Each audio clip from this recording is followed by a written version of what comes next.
been very thirsty and I wanted to show you my mug. Do you like stuff like this? Does it like make you feel like doing more?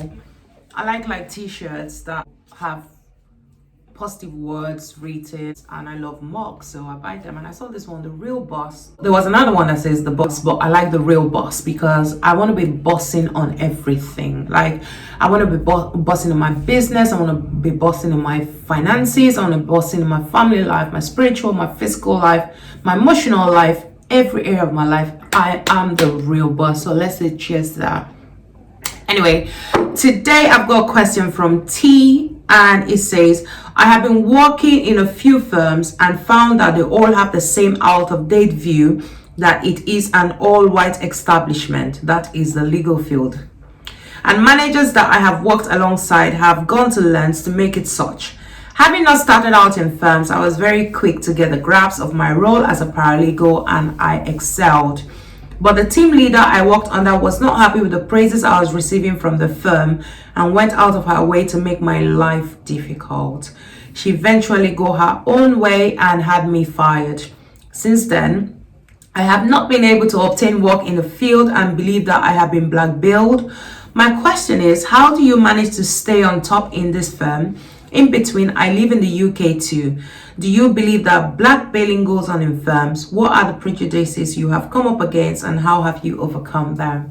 Oh, T, I'm really sorry that you got fired, and I hope that my experience teaches you one or two things or encourages you, because I mean, you are a lawyer and many lawyers might be watching this, and many other professionals or people who are just starting out might be watching this, and you might know where to get help if you're being discriminated against racially or sexually or gender, you know. But it might help if you get my own experience. So I have worked in various firms.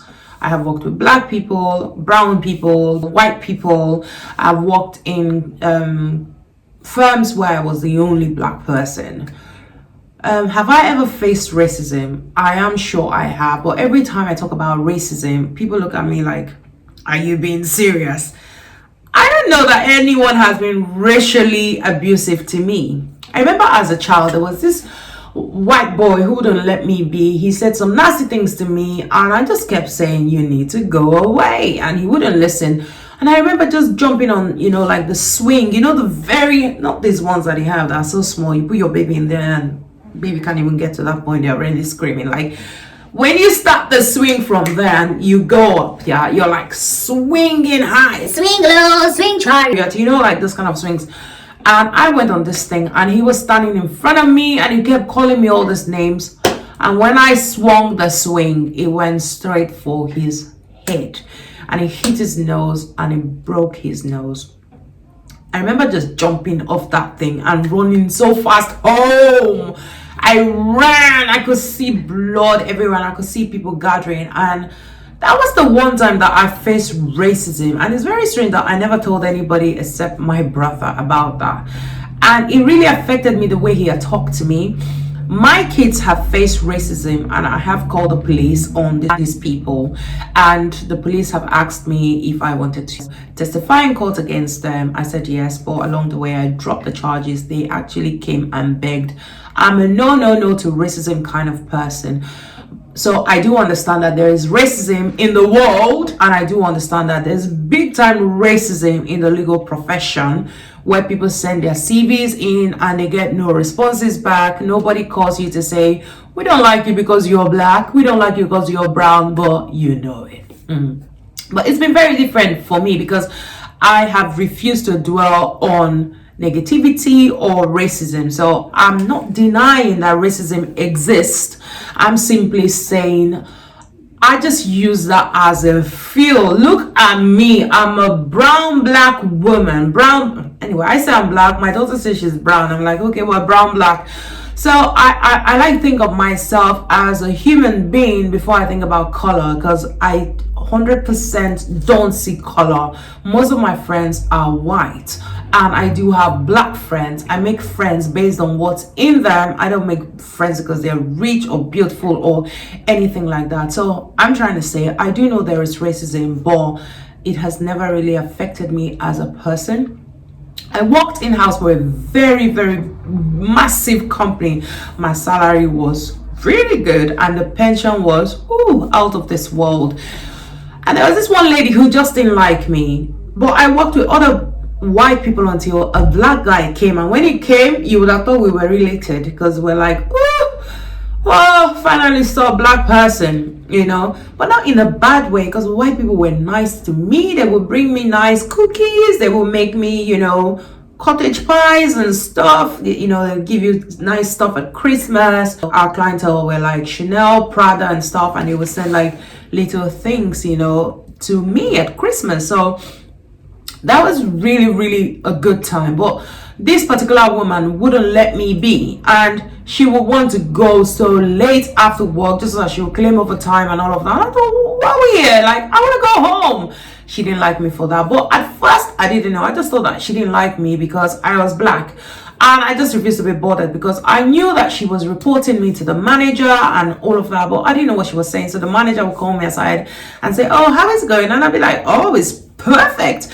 And you know what I was doing? My work was always top notch. Like, I was always giving the best in everything that I did. So even if the manager was to fire me or anything, they wouldn't even find anything to fire me, because everyone liked me and the other people were white. They liked me. So to me, this person was the problem, not me. And I never went to my manager to say, oh, I think I'm being racially discriminated against. But if you ever feel like you 100% are being, or some percent being racially discriminated against, you want to talk to someone. You want to talk to your manager, or you want to talk to the person themselves. You want to say, you're making me feel uncomfortable. Because sometimes it is not racial discrimination. Somebody just makes you feel really uncomfortable. Someone makes you feel like you're trash, like you don't know what you're doing, like you're not good at your job, and then you start second guessing yourself and thinking, am I really good at this? Oh, and then you don't even feel like waking up, and going to work becomes a whole chore. Like,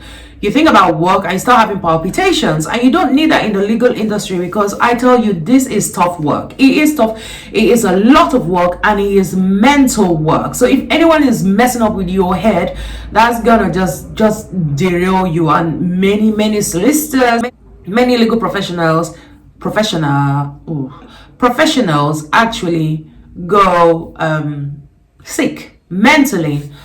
I don't want to use the word like that, but you know what I mean. Like, people have mental breakdowns. And there was some kind of poll that was taken out, and they found out that a lot of people, I just got a message.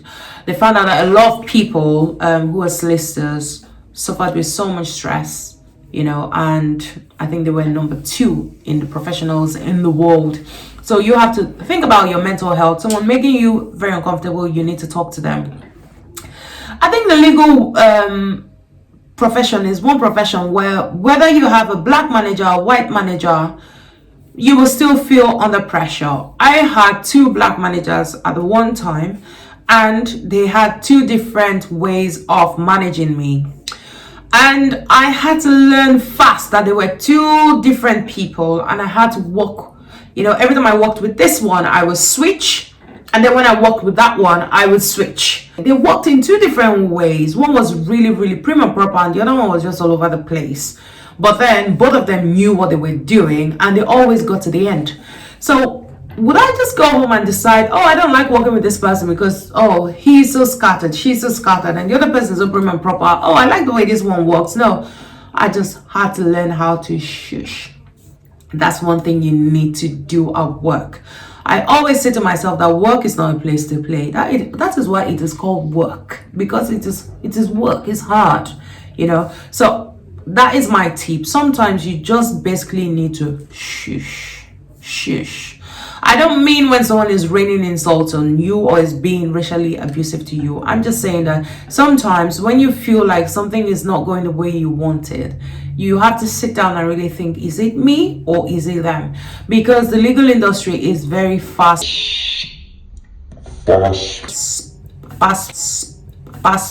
paced. And the people who are graduating and coming out like yesterday, and these magic circle firms are looking at pinching them, and some people start feeling like, oh, I'm a bit rusty and all of that. So what do?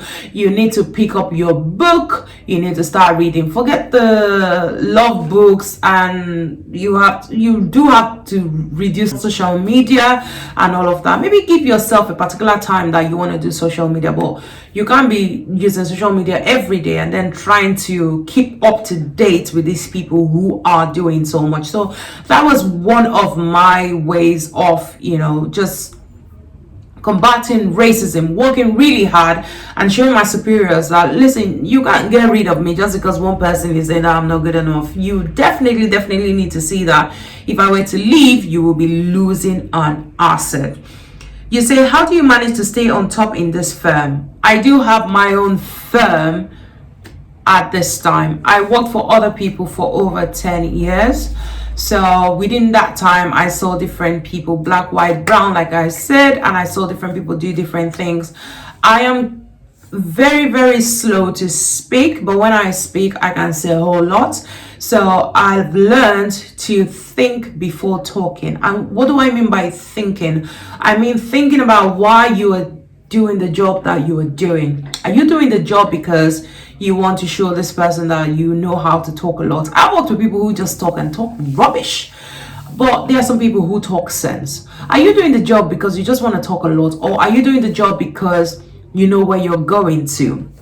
Say for instance, you want to be a judge, and then you go and start fighting with people in the office and all of that. You're never going to go anywhere. But if you know in here, I want to be a judge tomorrow, you're learning patience, you're learning resilience, you're learning how to be slow to speak, very fast thinking. You have to think on your feet really quickly. So you will find those people at work who just dish out, work to you as though you were a slave. They're like, just take this and do it, just take it. And then you're thinking, why me? Why are they not giving it to other people? But for me, I was always so happy when you gave me something to do, because the thing with law is, no good lawyer is born.